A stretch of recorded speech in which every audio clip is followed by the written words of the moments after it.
Le jour de notre anniversaire, ma femme m'a humilié. Ma réaction l'a fait paniquer et dire. Le verre de vin tremblait légèrement dans ma main alors que je le levais. Mi-nerveux, mi-impatient. À 7 ans de loyauté, ai-je dit, la voix ferme, les yeux rivés dans les siens. De l'autre côté de la table, la lueur des bougies dansait dans les yeux de Sarah, mais quelque chose de plus froid vacillait juste sous cet éclat. Elle n'a pas levé son verre. Au lieu de cela, elle a eu un sourire narquois, l'un de ces sourires qui annoncent des ennuis, et a laissé échapper un rire doux et dédaigneux. C'est mignon, a-t-elle dit avec juste assez de venin pour me fendre en deux. Avant que je puisse réagir, elle s'est penchée en avant, a trinqué son verre contre le mien avec un soin exagéré, et a pressé ses lèvres contre les miennes. Un baiser si vide qu'il m'a glacé le sang. Pas de chaleur, pas d'amour, juste du théâtre. Elle s'est reculée avec un sourire éclatant. 7 ans, a-t-elle répété d'un ton moqueur, sa voix douce comme du sirop. On dirait plutôt 10, si tu veux mon avis. Le cliquetis des couverts des tables voisines s'est estompé en un bruit de fond. Le doux jazz du restaurant ne m'atteignait plus. Ma concentration s'est focalisée sur Sarah, ma femme, ma partenaire, qui venait de déchirer quelque chose que je ne pouvais ignorer. Qu'est-ce que ça veut dire, ai-je demandé lentement, calmement, en posant mon verre avant de le briser. Elle a haussé les épaules en faisant tourner son vin. Oh, allez, Marc. Ne fais pas ton cinéma. C'est toi qui as parlé de loyauté, pas moi. J'ai juste trouvé ça drôle. Je me suis adossé, la détaillant comme si je la voyais pour la première fois. Tu trouves que la loyauté est drôle? Tu déformes mes propos, a-t-elle dit, agitant la main comme si j'étais un serveur apportant la mauvaise addition. C'était une blague, Marc. Détends-toi. Mais elle ne plaisantait pas. Ses yeux, brillants après 2 verres de trop, ne contenaient aucun humour. Il lançait un défi. C'est ça le problème, Sarah, ai-je dit, ma voix se tendant. Tu transformes beaucoup de choses en blagues ces derniers temps. Mon emploi du temps, ma promotion, mon sommeil, et maintenant quoi? Notre mariage? Oh mon Dieu, a-t-elle gémi en levant les yeux au ciel. Ça y est, on y est. Non, les yeux coupés, plus sèchement cette fois. Tu ne t'en sortiras pas avec un soupir. Pas ce soir. Elle s'est redressée, a croisé les bras, son visage se refroidissant comme de la pierre. Tu es hypersensible. Je t'ai dit que je t'aimais quand je t'ai embrassé. Je ne m'attendais juste pas à un toast comme ça. Ça faisait théâtral. Théâtral. J'ai dégluti difficilement. Ce mot ne venait pas de nulle part. C'était répété. Tu as déjà dit ça, ai-je murmuré en me penchant vers elle. Que je suis théâtral. Que j'en fais trop. Que tout ce que je fais, c'est pour les apparences. Mais tu ne demandes jamais pourquoi.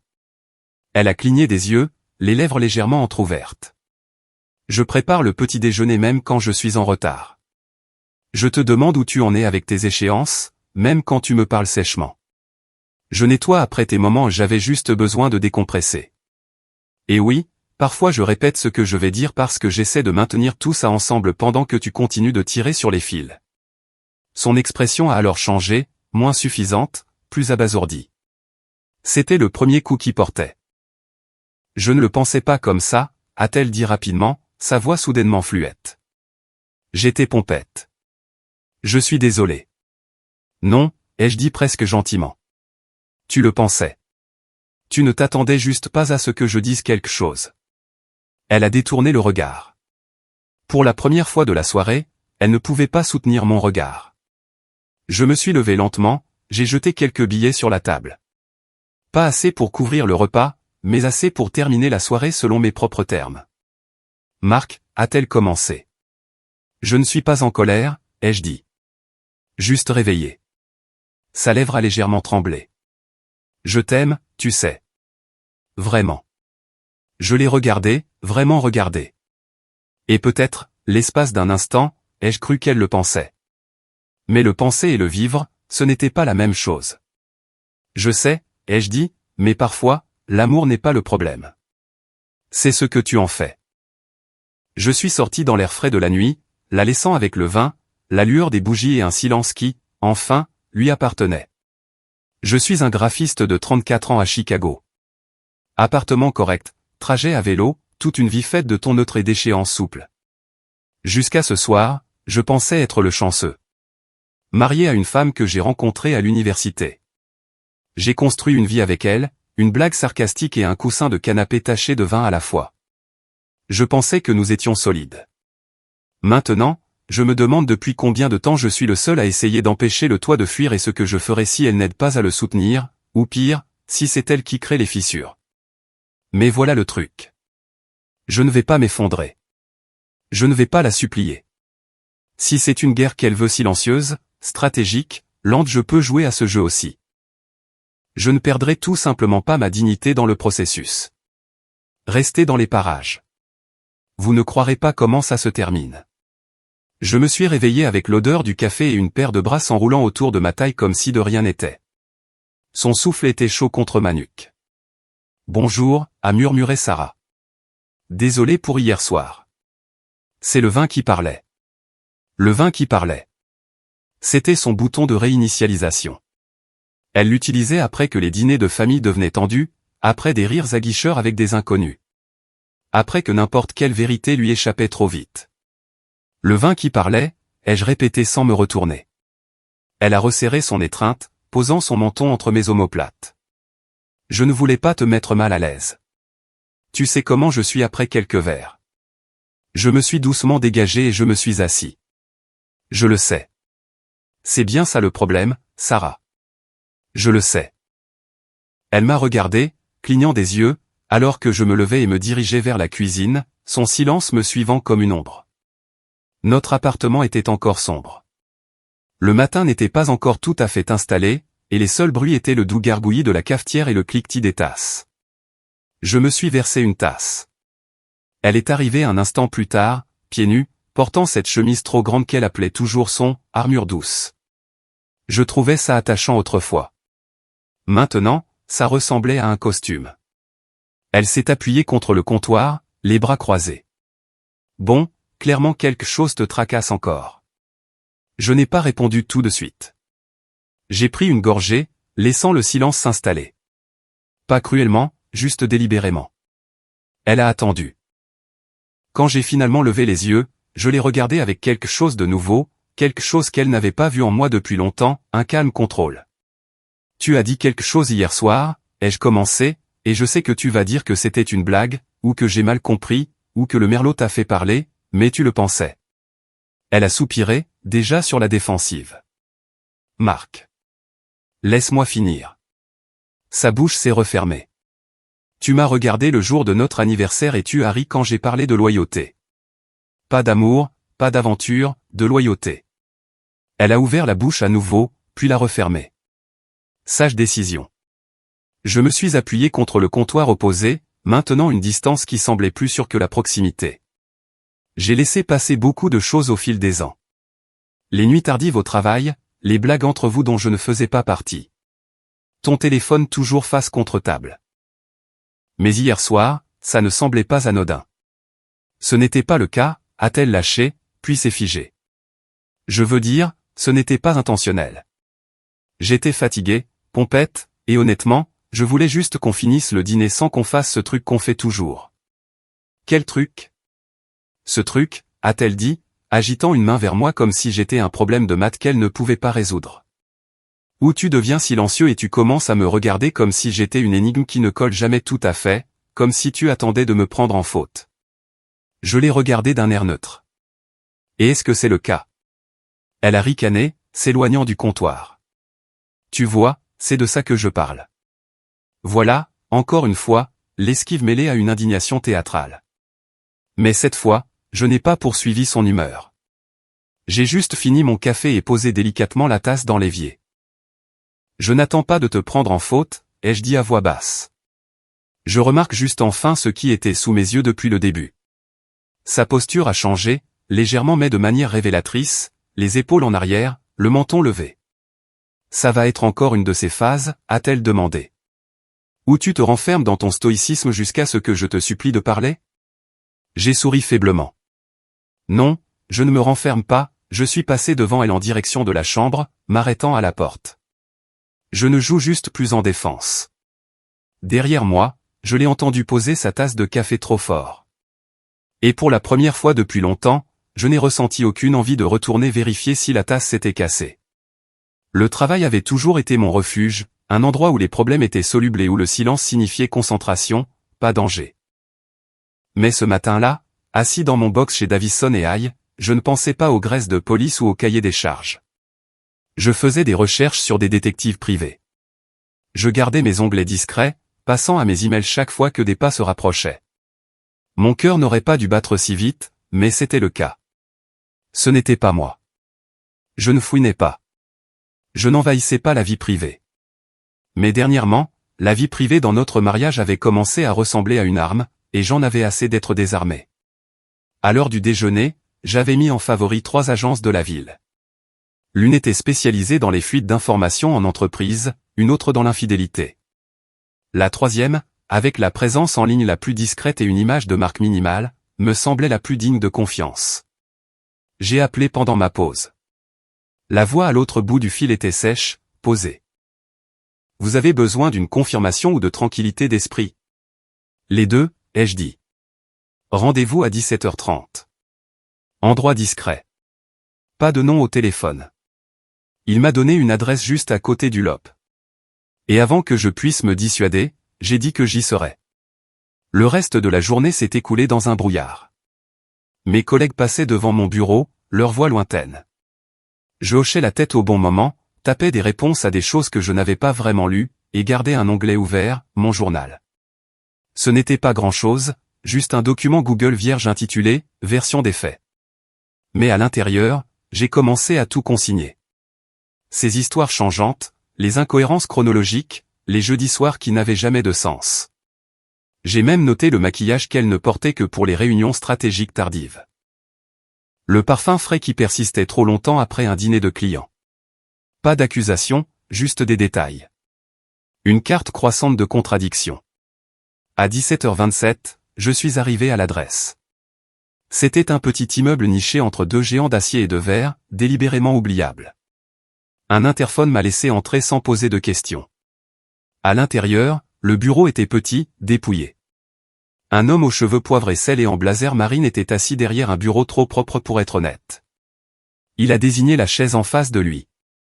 Je me suis assis, j'ai expiré. Il a hoché la tête comme s'il comprenait. « Faites-moi le topo », a-t-il dit. Et je l'ai fait. Pas seulement les événements, mais le sentiment. La façon dont le ton de Sarah changeait quand elle déviait, comment son rire semblait répéter ces derniers temps. Les couches derrière le toast. Les mois qui l'ont précédé. Quand j'ai terminé, il s'est simplement adossé et m'a étudié. « Vous n'êtes pas en colère ?» a-t-il dit. « Vous êtes méthodique. »« C'est rare. »« Je ne veux pas de vengeance », ai-je répondu. « Je veux de la clarté. » Il a hoché la tête lentement. « Bien, parce que la vengeance est bruyante. La clarté est un pouvoir. » Nous avons élaboré un plan, surveillance de routine, registre téléphonique, recoupement des reçus de voyage. Il m'a demandé des dates, des lieux. Je les ai fournis sans hésitation. Ça m'a fait peur de voir à quel point j'étais prêt. Avant de partir, il m'a tendu un fin carnet en cuir. Si vous vous souvenez de quelque chose, écrivez-le ici. Date, phrase, regard. Ils signifieront plus tard plus qu'ils ne le font maintenant. Je l'ai pris. En retournant vers le train, je sentais son poids dans la poche de mon manteau. Lourd, privé, vivant. À la maison, Sarah était déjà dans la cuisine quand je suis arrivé. Dos à moi, coupant des légumes. Elle s'est retournée et a souri comme si rien n'avait changé dans le monde. « Comment s'est passée ta journée ?» J'ai souri en retour. Sans histoire. Nous avons dîné en silence. Et sous ce silence, je construisais ma salle de guerre. L'enveloppe était plus mince que je ne l'attendais. Elle reposait sur le coin du bureau du détective comme une trappe, simple, scellée, et pulsant d'un poids silencieux. Il n'en a pas fait tout un plat, n'a pas créé de suspense, l'a juste fait glisser vers moi sur la table. « Tout est là-dedans », a-t-il dit. Vous aviez raison.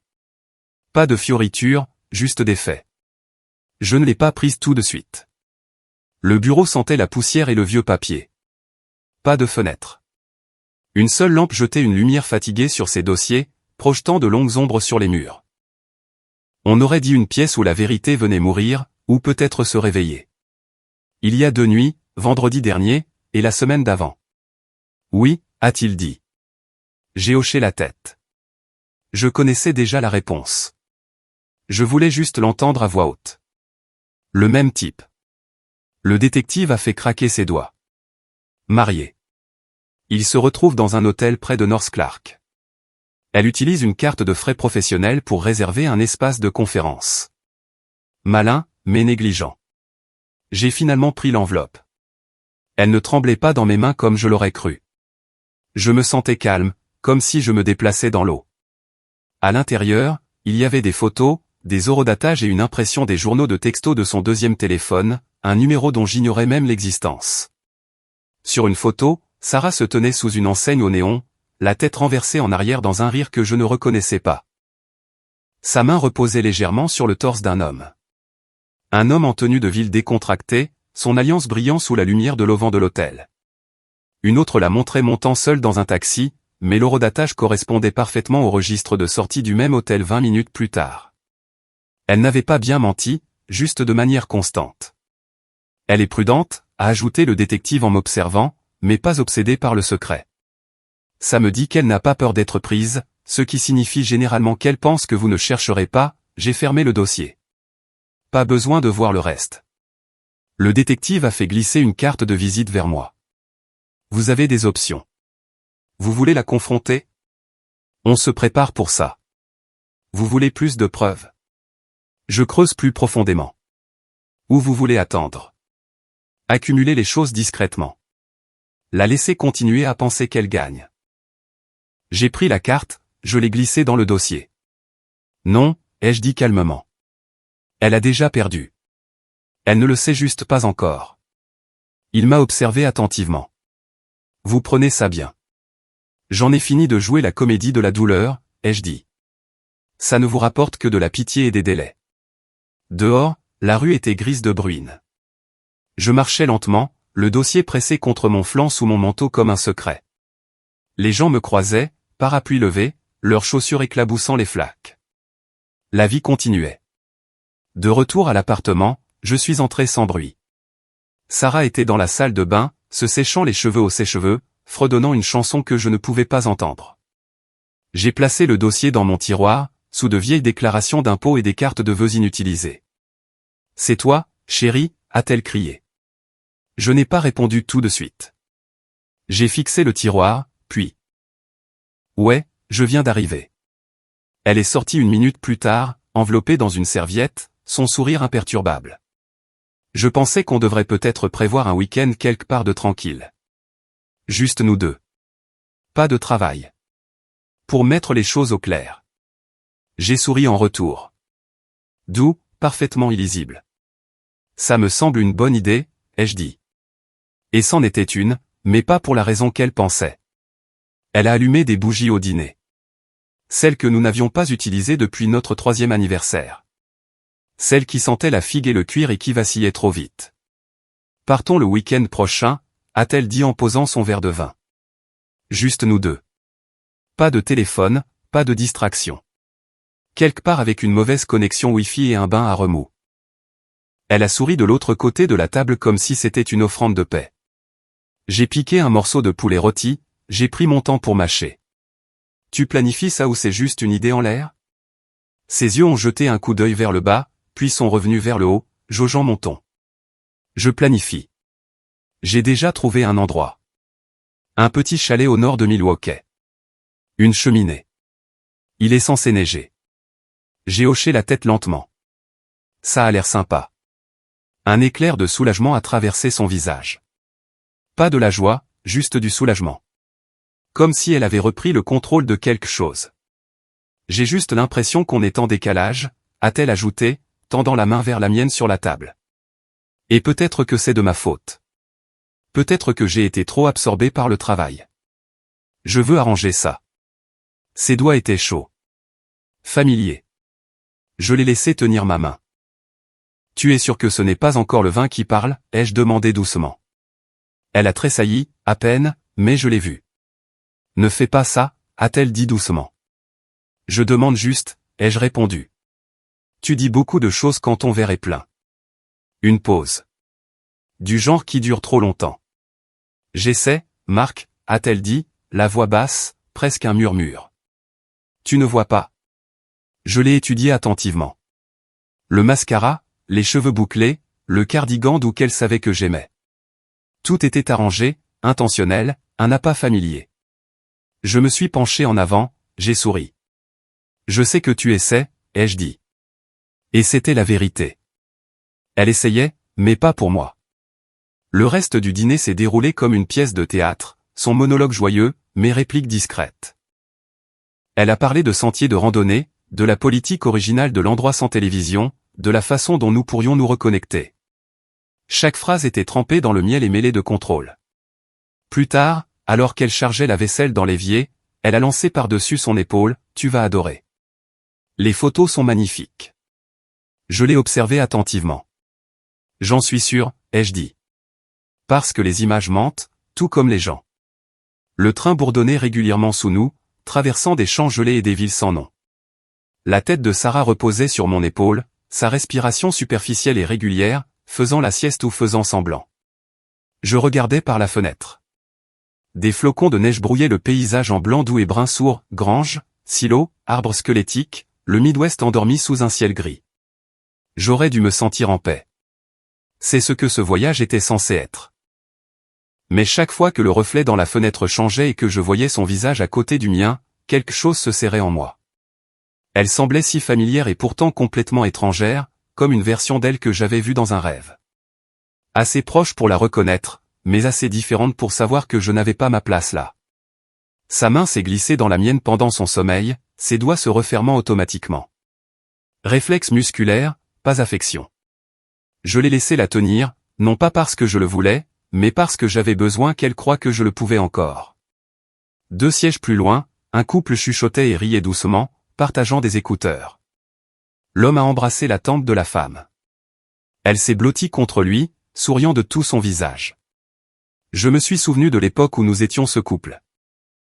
Et je me suis aussi souvenu de la nuit où j'ai réalisé que nous ne le serions plus jamais. Sarah a bougé légèrement et s'est rapprochée de moi, marmonnant quelque chose que je n'ai pas pu saisir. Son parfum, lavande douce et agrumes, flottait encore. Le même parfum qu'elle portait la nuit où j'ai trouvé le dossier du détective dans la poche de mon manteau. Le parfum n'avait pas changé, mais tout le reste si. J'ai pensé aux photos. Au mensonge des horodatage. À l'homme auquel elle souriait avec le genre de chaleur qui avait depuis longtemps disparu de notre maison. J'ai pensé à la 2e ligne téléphonique, aux notes de frais, aux regards manquants. J'ai pensé à la façon dont elle avait suggéré ce voyage, sa voix sucrée, ses yeux soigneusement pleins d'espoir, comme un magicien vous invitant à regarder ici, pas là. Elle voulait reprendre le contrôle. C'était son but. Pas la guérison, pas l'honnêteté, pas la culpabilité. Le contrôle. Je pouvais le sentir dans chaque mot prudent qu'elle avait prononcé au cours de la semaine passée. Comment elle était soudainement pleine de gestes doux et de souvenirs partagés. Comment elle me touchait le bras plus souvent, riait plus fort, cuisinait plus de dîner. La douceur était calculée, des doses mesurées destinées à distraire et à désarmer. Mais cette fois, ça ne fonctionnait pas. Parce que cette fois, je n'étais pas blessé. J'avais fini de saigner. Je planifiais. Elle a bougé à nouveau et j'ai baissé les yeux. Sa joue était maintenant pressée contre ma veste. Les lèvres légèrement entr'ouvertes. Paisible, l'air innocent. Mais je savais mieux. Je savais ce qui se cachait sous cette surface. Et pourtant, pendant une fraction de seconde, elle m'a presque manqué. Pas la femme à côté de moi, mais la femme que je pensais qu'elle était. J'ai détourné mon regard de la fenêtre et j'ai regardé droit devant, les yeux dans le vague. De l'autre côté de l'allée, un garçon d'un accent grave peine 10 ans jouait à un jeu sur sa tablette. Son père était assis à côté de lui montrant des choses, riant doucement. Ce n'était rien, un simple moment, mais quelque chose m'a serré la gorge parce que j'avais imaginé ça pour nous, un jour. Un avenir, une famille, une vie qui n'était pas une performance. Mais les fantasmes ont tendance à s'effondrer quand on commence à poser des questions à voix haute. La voix du contrôleur est passée par l'interphone, annonçant le prochain arrêt. Sarah a de nouveau bougé, bâillant contre mon bras. On est presque arrivé, a-t-elle murmuré, les yeux encore clos. Presque, ai-je répondu. Elle a souri, ensommeillée. Je suis vraiment contente qu'on fasse ça. J'ai embrassé le sommet de sa tête et j'ai souri en retour. Moi aussi.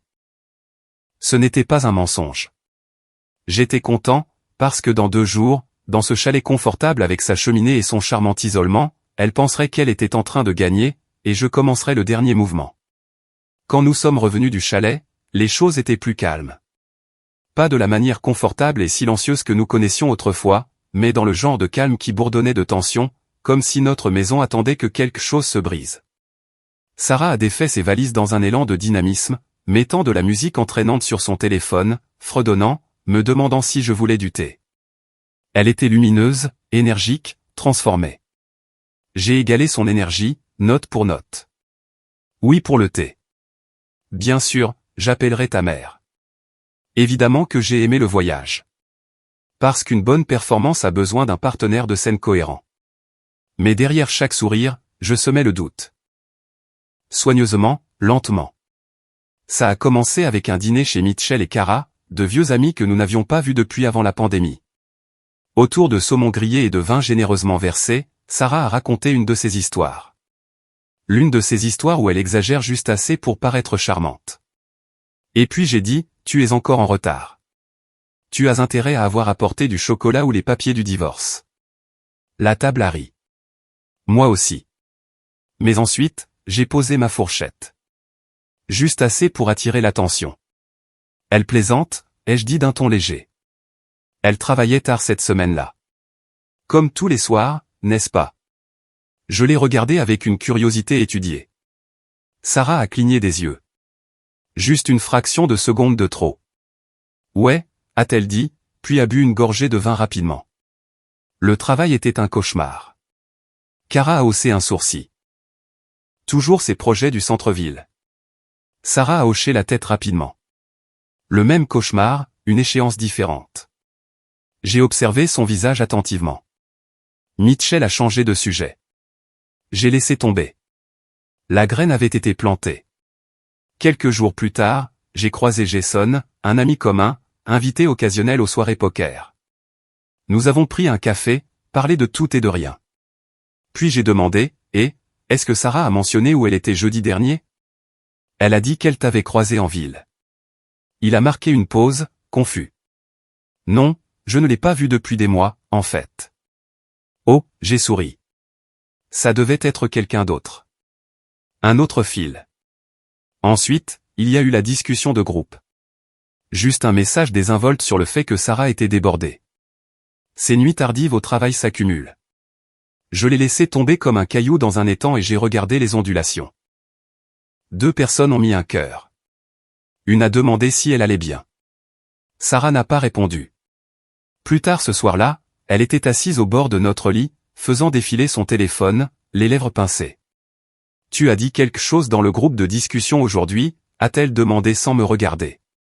Juste que tu travaillais dur, ai-je dit en me brossant les dents dans l'embrasure de la porte de la salle de bain. Pourquoi? Pour rien, a-t-elle dit. Ça me donnait juste l'air un peu chaotique. J'ai haussé les épaules. Vraiment? Je pensais que ça avait l'air honnête. Elle n'a pas répondu. À la fin de la semaine, elle vérifiait son téléphone à chaque vibration, le retournant face contre table comme s'il pouvait la mordre. Elle a commencé à mentionner des gens sur lesquels je ne l'avais jamais interrogé, sans qu'on le lui demande. Je ne parle plus vraiment à Aaron, tu sais, genre à peine. Ai-je dit que tu le faisais? Elle s'est tue. La maison, autrefois chaleureuse de routine, semblait maintenant tapissée de verre. Chaque mouvement était fragile, chaque mot potentiellement tranchant. Elle a essayé de reconquérir l'espace, à inviter des amis pour un verre de vin, à poster des sourires soignés sur Instagram, mais même là, je la surprenais à jeter des regards de côté, se demandant ce que je pourrais dire, ou ne pas dire. Je n'avais pas à l'exposer. Je devais juste la laisser se demander quand je pourrais le faire. Le doute est un poison lent, et il commençait à faire effet. La soirée était l'idée de Sarah. Elle voulait de nouveau recevoir. Elle a dit que ça faisait trop longtemps que nous n'avions pas rempli la maison de gens, de rire, de bruit. Elle a dit que ça nous ferait du bien. J'ai dit, oui, bien sûr. Elle a tout planifié.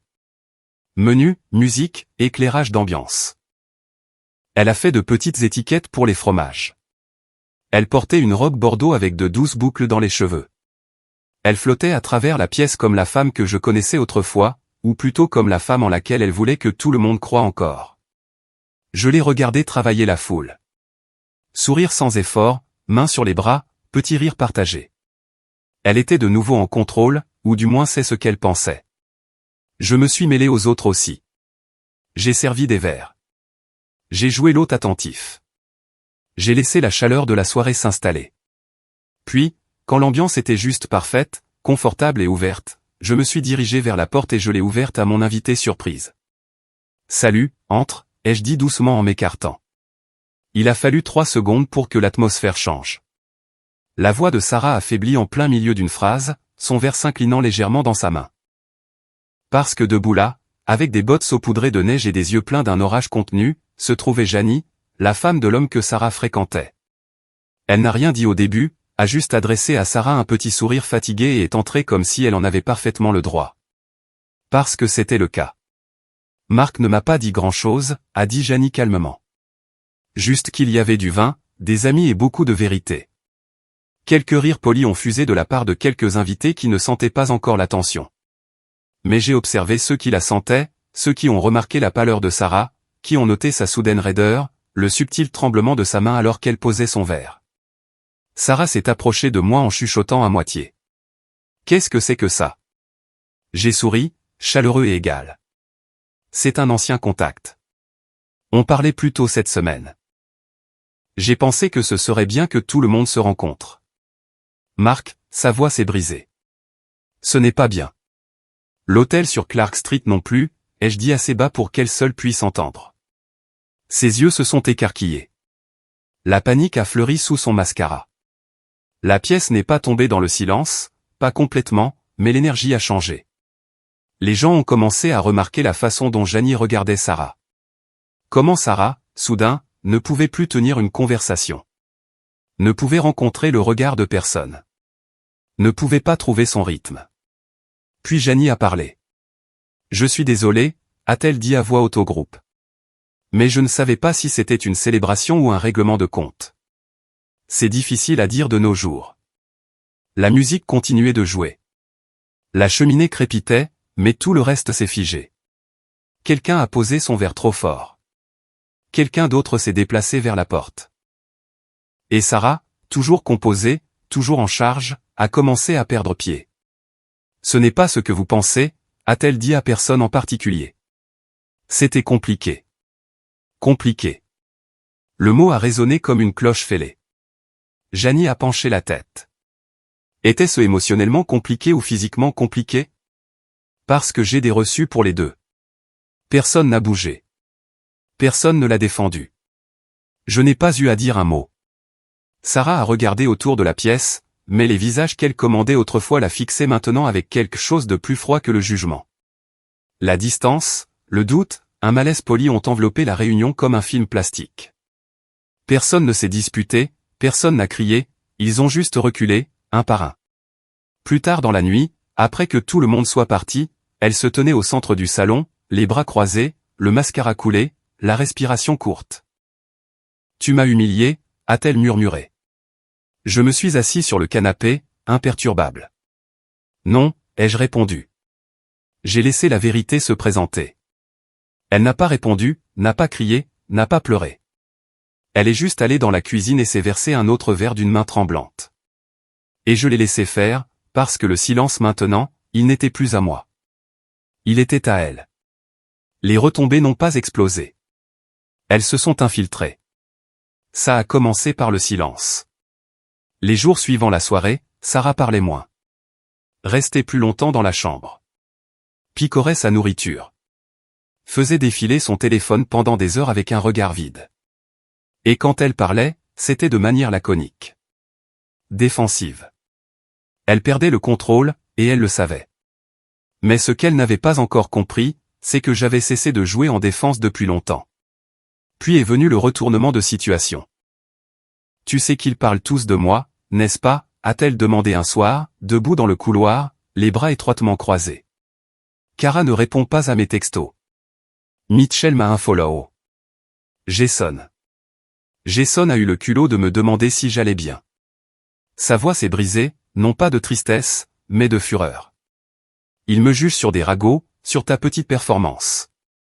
Je l'ai regardé depuis le canapé, la télécommande à la main, le visage calme. Je n'ai rien dit qu'il ne soupçonnait pas déjà. Sa mâchoire s'est crispée. Tu les manipules. J'ai haussé les épaules. Je ne suis pas celui qui leur a menti en face pendant des mois. C'est la première fois qu'elle a jeté quelque chose. Un dessous de verre. Assez inoffensif. Il a heurté le mur derrière moi et est tombé sur le sol avec un bruit sec. Ses mains tremblaient. Tu te crois si malin, a-t-elle dit, juste assis là, suffisant, à me regarder m'effondrer. Mais tu n'es pas innocent non plus, Marc. Tu ne l'as jamais été. J'ai appuyé sur un bouton de mon téléphone sous la couverture. Enregistrement. Elle est partie en trombe. Le lendemain, elle a commencé à essayer de monter les enfants contre moi. Ils étaient de retour de chez sa mère 2 semaines plus tôt. Elle a dit que c'était une surprise, un cadeau. Notre fille avait 10 ans, notre fils 7, assez vieux pour sentir que quelque chose n'allait pas, assez jeune pour ne pas comprendre pourquoi. Au dîner, Sarah a rempli leurs assiettes comme si c'était Thanksgiving. Ça ne fait pas du bien d'être à la maison? A-t-elle demandé, souriant trop largement. Ils ont hoché la tête, incertains. Papa a été très occupé ces derniers temps, a-t-elle ajouté d'un ton léger. Il travaille tard, prend des appels à des heures bizarres, n'est-ce pas, chérie? Je n'ai pas tressailli. Je prends du temps pour ce qui compte. Elle m'a regardé d'un air vif et moqueur. Oui, bien sûr. Plus tard, j'ai trouvé notre fille assise dans les escaliers, l'air renfrogné. Maman est en colère contre toi? A-t-elle demandé. Je me suis accroupi à côté d'elle, la voix douce. Parfois, les adultes ont du mal à être honnêtes. Ce n'est pas ta faute, d'accord? Elle a hoché la tête. Je l'ai entendu pleurer hier soir. Je sais, ai-je dit gentiment. Parfois, les pleurs, c'est juste la vérité qui rattrape. Elle s'est blottie contre moi, petite et chaude. J'ai pris note d'inclure ça dans mon journal. Ce soir-là, Sarah a réessayé, a déclenché une dispute dans la cuisine, m'accusant de la manipuler psychologiquement, de transformer les enfants en espions, de tout déformer. Tu te crois si calme, a-t-elle sifflé.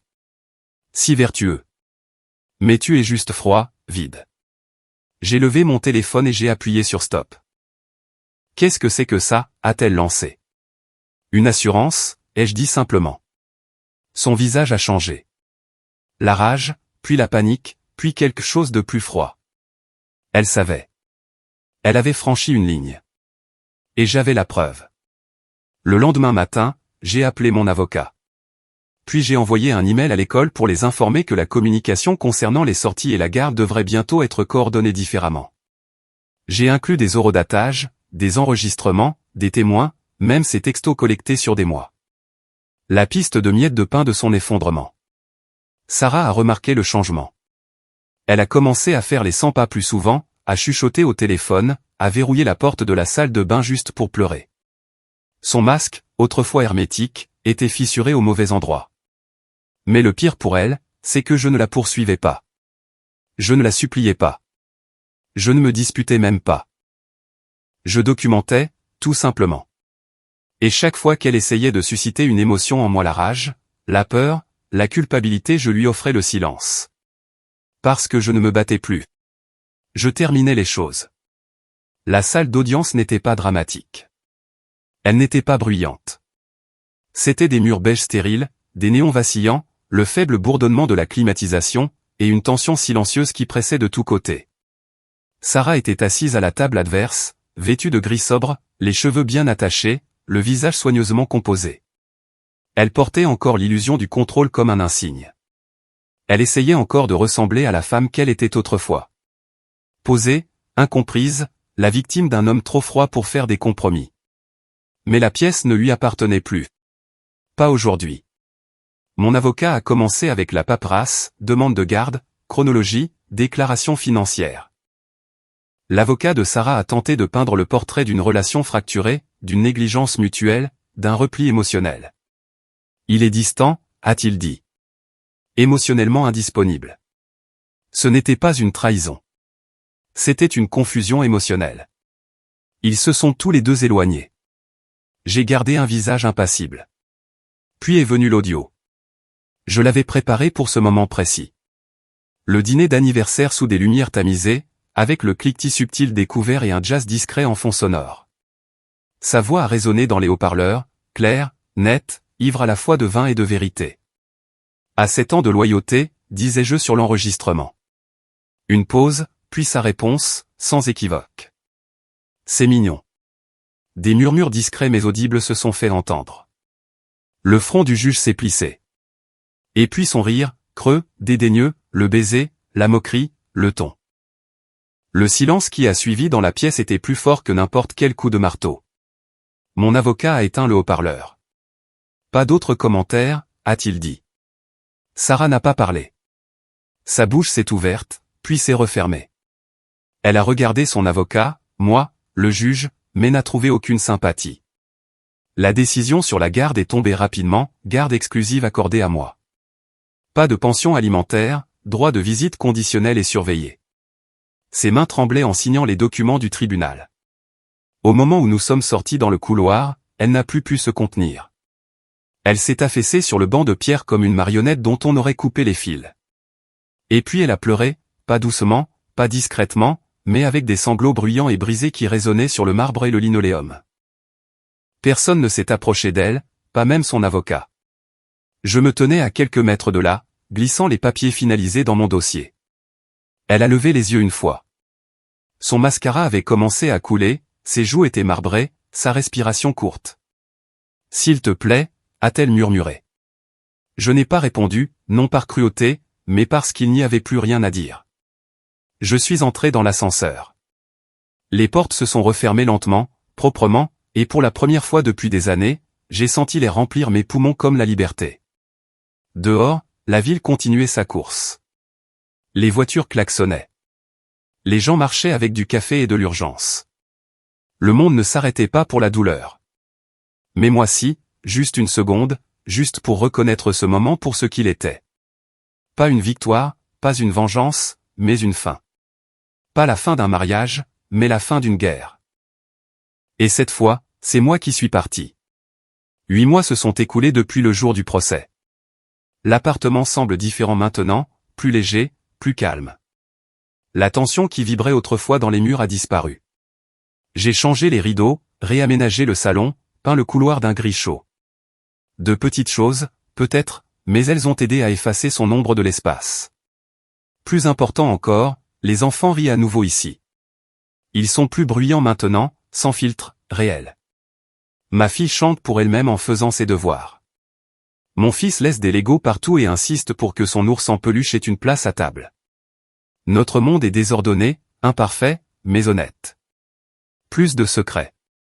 Plus de disputes étouffées derrière des portes closes. Juste le chaos normal de la guérison. Cet après-midi, nous sommes au parc. Les feuilles jonchent le sentier, dorées et craquantes. Le soleil est bas mais généreux. Je les regarde depuis un banc, se poursuivant dans l'herbe. Leurs cris résonnent dans le champ ouvert. À côté de moi, quelqu'un pose une tasse de thé. Une main effleure mon épaule. Elle s'appelle Élise. Nous nous sommes rencontrés lors d'une réunion parents-professeurs il y a 3 mois. Tranquillement, prudemment, rien de dramatique. Juste 2 personnes qui essaient de ne pas tressaillir quand quelqu'un de nouveau demande depuis combien de temps vous êtes célibataire. Elle est gentille, posée. Elle pose des questions et attend les réponses. Il n'y a pas de performance, pas de devinette, pas de suivi attentif des humeurs changeantes, juste de la présence. Elle prend une gorgée de son thé, regardant les enfants avec un doux sourire. Il devient plus rapide, dit-elle en désignant mon fils. Je souris. Elle le laisse gagner. Elle glousse. Fille intelligente. Je n'appelle pas encore Élise ma compagne. Pas à voix haute. Mais quelque chose chez elle rend le mot moins chargé qu'il ne l'était. Il n'y a pas de pression. Pas besoin de prouver quoi que ce soit. Juste de l'air. À l'autre bout de la ville, je sais où se trouve Sarah. Je l'ai vue une fois par hasard, devant un café près du Lop. Elle était seule, faisant défiler son téléphone avec un regard vide, un café intact à côté d'elle. Personne n'était assis en face d'elle. Pas d'enfant, pas d'alliance, pas de rire. Elle ne m'a pas vu. Je ne l'ai pas forcé à le faire. Il n'y avait rien de cruel dans mon regard. Juste de la distance. Le temps avait fait son travail. Et je n'avais aucun intérêt à rouvrir de vieilles blessures. Je suis passé sans un mot, car ce dont j'avais besoin d'elle, je l'avais déjà repris. Ma dignité, ma tranquillité, mon nom. De retour au parc, ma fille accourt, essoufflée. On peut avoir une glace? Avant le dîner, je la taquine. Elle penche la tête, haussant un sourcil. Tu as dit oui la semaine dernière. Je souris. Vraiment? Elle hoche vigoureusement la tête. Élise rit à côté de moi. Il est en infériorité numérique. Je me lève et époussette le banc. D'accord, une glace d'abord. Mais on dîne quand même. Les enfants applaudissent. Élise glisse sa main dans la mienne. Et pour la première fois depuis longtemps, je laisse quelqu'un la tenir. Non par habitude, non pour la galerie, mais parce que ça faisait du bien d'être tenu. Le passé ne disparaît pas, mais il cesse d'être une cage. Il devient une leçon. Et d'où je suis maintenant, entouré de lumière, de rire et d'air pur, je sais une chose avec certitude. On n'a pas besoin de détruire quelqu'un pour gagner. Parfois, il suffit d'arrêter de le laisser vous détruire.